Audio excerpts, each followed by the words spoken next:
Ok, ndenge bino moko bozomona tozali assiégé à propre siège na biso par les policiers mal formés. Revendication na biso ezali noble. Avion babattre ezali avion ya chef de l'État.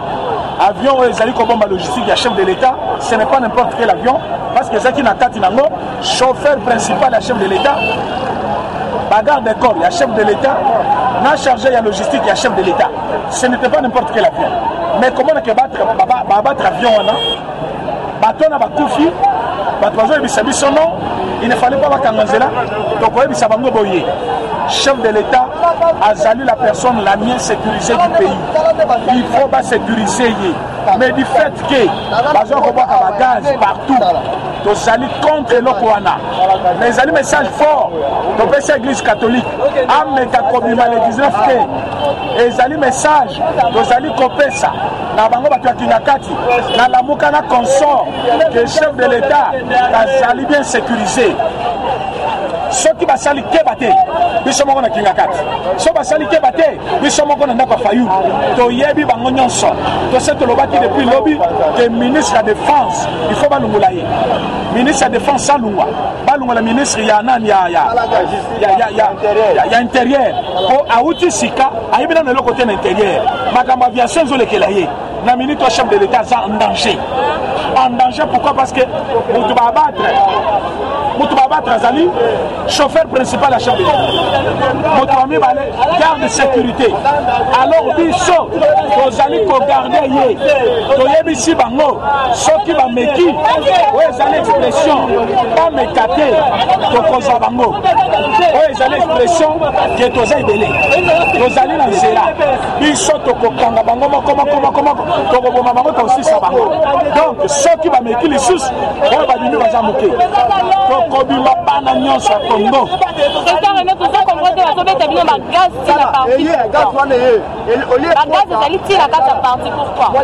bagaz eza ebele parce que bamoni ke population Kinshasa mobimba libanda mpona kotelemela action ya crash wana c'est pour dire quelles que soient les conditions au pendir crash wana po esalema ezela babeti yango missile ezela ezaki panne technique biso bana yi de presse totelemeli yango tosengi clarté toyebana naza la base alors boîte noire bazozelisa biso toakuna te toyebi déjà banani baza nsima eloko wana alors biso tozosala sécurité ya chef de l'État moi ibutu partout soki chef de l'État akomi na Kinshasa parce que biso tozali ntango bazalaki koya na avion na bango bazalaki na boule susi na bango ezalaki commettre des dégâts. Mais tant que chef va sécuriser, le moment où nous parlons, voilà pourquoi nous allons réunir un siège à eu de presse. Nous allons révéler une chose. Vous 9 presse à la Promédis. Au Liban, il y a policier. Moi, j'habite ici. Devant la parcelle, je peux rabamber les Libans. Il y a un policier. C'est un policier. Revendication est noble. D'accord. C'est un changement de police. Bazali ko changer. Na colonel Okasongo, général Kasongo. Faut balungulaye. Bazali ko pesa ba fondre. Ba beta ka ba masasi. Bazo beta pe aba le réel. Chef de l'État s'en charger. Pour Mututu à sa disposition là. La conservation, pas l'accès clarté. Réellement, quelle est la cause? Alors, ceux qui donnent tout éviter, mon avis sur la Kilakat, mon avis sur l'église catholique, mon avis sur pas Fayoun, donc on s'attaque à Bangonyon, et cause à la guerre, Moko, Yamoulaï, sauf à l'Imikimia, chef de l'État de Samsanaï, Bati Kayekimia, Bati Kabousoba, Bati Kabousoba, ceux qui catholiques, les 19 coalition na FCC mais bino mobimi na nzela pour la journée ngola lelo mais bango bazo baté pourquoi coalition na biso na bango ezaka coalition moko forcée ezaka coalition moko te o yide pesa linga mais to sala yango pona ko remplir ba condition ya loi na biso et sengi biso to collaborer pour avoir la majorité to zaki na la muka traître a trahir biso depuis Genève to kiti na Congo to koti na parlement ba boy ko sangana na biso alors tellement que to zaki na moyen mususu te to kenek ko kangamana ba to FCC mais FCC azo l'examoté mababe kabila yebi ba dossier bonazara abomi ba tuna Kasai na makamaka munasa asali ba fausse commune na Mali abomi ba expert ya Nations Unies abomi Chebe abomi Boteti abomi Resimukeni abomi ba Tebele Tshisekedi ya lobi tozo sala kimia mais biso tozo sala kimia ya sali n'importe quoi makambo zo le kabiso tozo ko attaquer mais to lobi au moins batuna ebele bazana kati lisoloa yepe azali autorité morale la bango chef de l'état Zamoko Félix Tshisekedi soki to moni clair ten enquête ya lokoyu kinga kati ekoza déterrer so to moni clarté ministre de défense apumbana ye alimu parce que to kozoye place to kozoye akozona kamuna ye to kolachete to kotikate mutu moko te akosa n'importe quoi contre la RDC chef de l'état aza unique aza censé kozala bien sécurisé ceux qui va battre équipage na ye va battre équipe na ye va battre chauffeur principal na ye bazaki capable ya battre ye alors ce qui a sauvé chef de l'état et zali bolingo bana Congo bazana ngopo na ye samba épargné ye mais comme a critique ça va échouer lamentablement ndenge va échouaki na maison na palais présidentiel président René comment ya Kabila tout temps mamingi la makambo intérêt na ezali nini vraiment la makambo mama journaliste saka mingi même jour bakoloba vérité bato bakoloba kaka zokosa mutu aboma mingi susi na ezaka koboma tellement alungwe abike badossier ezozela ye pourquoi akendaki Bukavu te bolingi tobimisa bavérité awa eza micro tobimisa te pourquoi akendaki Bukavu basekret eza ebele ayebaki pourquoi ke Bukavu te makambo eza na sasa na 4 à 100% abele na biso minembo ekotekama te ekozala occupé par barwandais te ya yebi wa signaki na Kagame ayebi wa signaki na Museveni bayaki kuna po balongola ba signature akendaki te ayebi makambo na ye biso tokolandela ye jusqu'au bout po makambo bazali kosala biso toyebi po bazali koluka biso toyebi ba utiliser la police lelo atraquer biso direct aux opposition et pourtant tokomi parti au pouvoir allo Félix atala makambo alobaki ata munduki moko côté à métal ele mais lelo babeti abale réel bato bazoki bato je pense éviter bilan et cause à la quoi bango moko va établir bilan va yebisa biso ce qu'il faut faire sinon au cas contraire kabila koyoka fayulu koyoka église catholique koyoka mot de la fin na ezani mot de la fin c'est que revendication na biso est noble il s'agit de la sécurité du chef de l'État ce n'est pas n'importe qui avion va battre les alliés équipage à présidence et kendaki pena convoi moko na chef de l'État bato minimisango bazo mona ngomuke mais chef de l'État ndeza qui a mangé soki le lot amekaki kokota na cargo wana pas un chef de l'État a compris n'importe quel avion souci na comme place à Zoto mais s'il avait choisi cet avion il allait trépasser voilà pourquoi tu es ici bango au cas contraire ce qui vérité limité bakoye baboka saïd la opposition tozalaki très fort awa na kati ya pouvoir tokomi très fort fade alors so balingi kimia babimisa boîte noire bayebisa biso nga napesaki ordre babattre avion soki le contraire idepesa kobese brate tokokende jusqu'à la fin jusqu'à ce que la lumière soit faite et chef de l'État a sécurisé par l'UDPS et puis so tozawa jusqu'à ce que clarté kosalema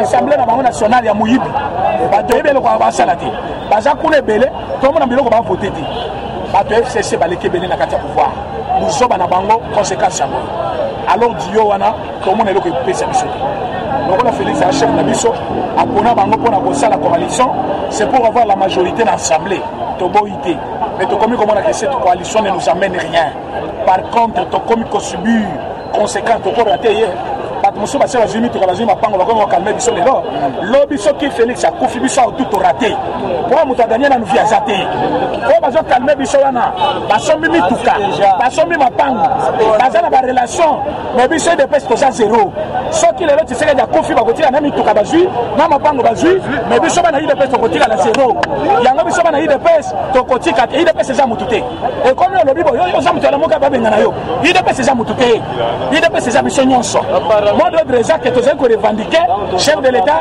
a qui déjà visé par Batiamabe bino ko ko tele mais biso bo calmer biso bo nini nango président René nini toyoki yo président mais par rapport à makambo nyonso leki awa ministère intérieur za maboko UDPS to monique babeti ba gaz tina kacha parti ko bo expliquer ba combattre nini Kabisi ministre intérieur Gilbert Kankondo Koti Sika Ozana nous a un mois parfois makamusu soyebi yangote mais c'est le moment où c'est racheté bateau babeti gaz na permanence à IDPS et les temples de la démocratie état de droit d'ailleurs comme menacer biso na parcelle na biso la revendication et les alliés locomotives constitutionnels biso to revendiquer nini conséquences néfastes devant le chef de l'État.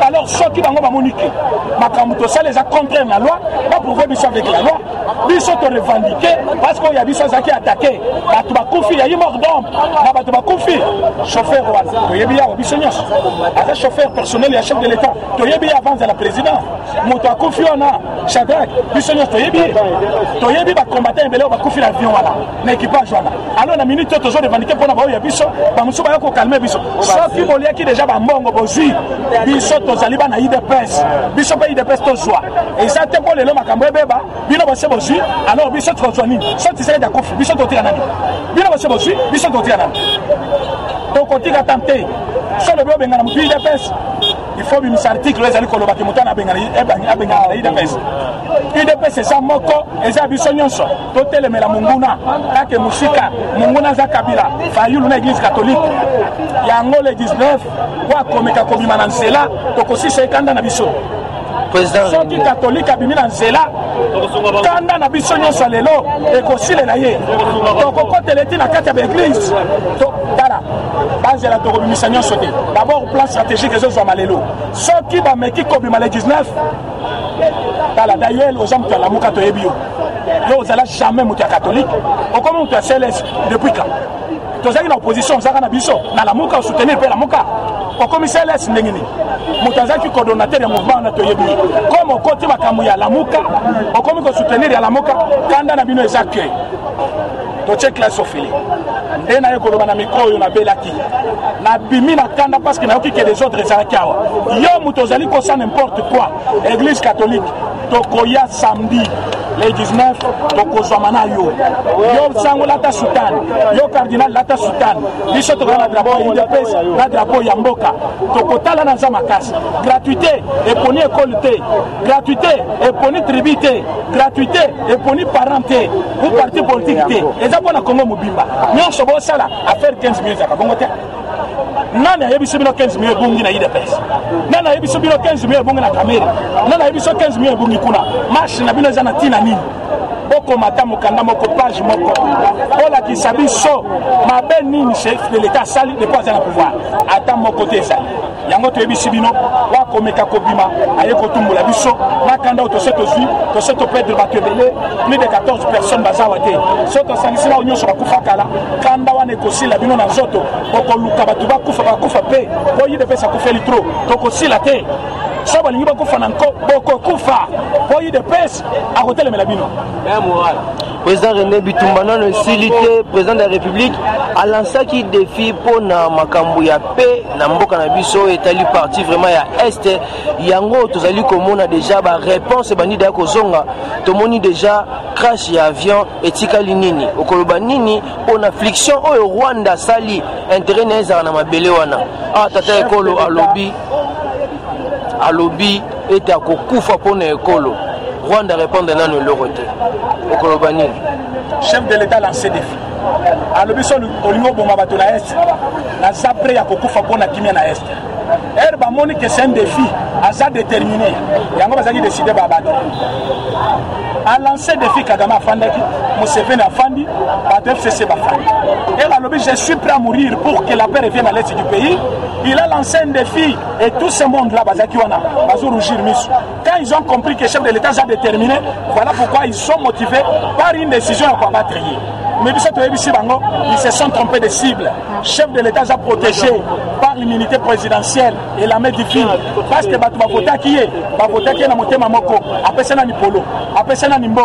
il a lutté seulement avec un seul mot, le peuple d'abord. Alors, il va le projet de société à Malam. Va trahir rien à Est, à Genève. À Kishasa, 2 contre 5. Basali campagne à l'américaine 4 avions. Chef de l'État a avion Mibale ya Kala Izika et Beba. Pour toute place il fallait Koufa Yamouane. Place à 30 minutes avion ils à 4 heures du temps. Mais chef de l'État a sali campagne Sili a zone à Namboka du pouvoir. Les loyo tomoli Moussapinayo au bas chef de l'État au Kokate. Bakambo biso toujours préparé contre bino batozo bomabatu. Ah bobomi chauffeur principal. Bolobi ba chauffeur basina Kishasa. Bolobi chauffeur ineki ayeba na bina yewana. Bokanisi secret bokenango bokozwa mama ya réponse. Réponse na biso kozandenge nini. Boîte noire ebimisa d'abord.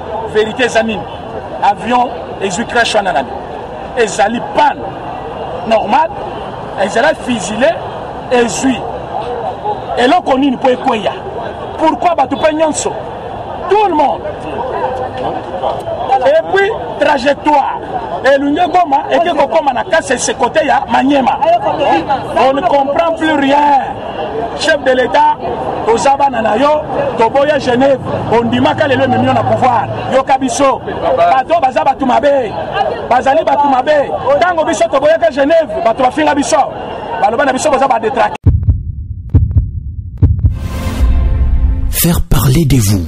Confiez-nous votre image et laissez-nous la transformer en une identité forte grâce à un accompagnement sur mesure et un suivi personnalisé.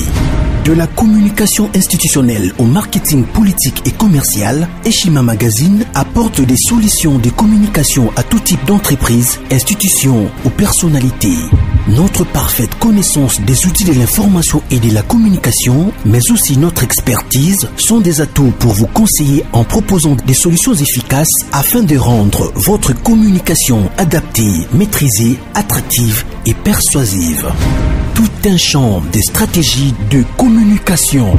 Magazine congolais d'information générale, Eshima Magazine bat au rythme de l'actualité. Impartial, documenté, instructif, Eshima au cœur de l'info. Communiquer de manière impactante nous exige une analyse approfondie de besoins, des objectifs et des cibles. Eshima Magazine assure l'intégralité de la promotion de vos projets, de leur conception à leur réalisation. Conseil en stratégie de communication et publicité, désir de partager, ambition de convaincre. Faites-nous confiance. Nos méthodes de travail, notre rigueur, ainsi que nos compétences comme identité de support des communications font de nous le magazine de référence. Retrouvez Eshima Magazine au 4012 avenue Ouya dans la commune de Kintambo à 2 minutes de magasin. Contact eshima-magazine@hotmail.com. Téléphone plus 243 85 11 34 444.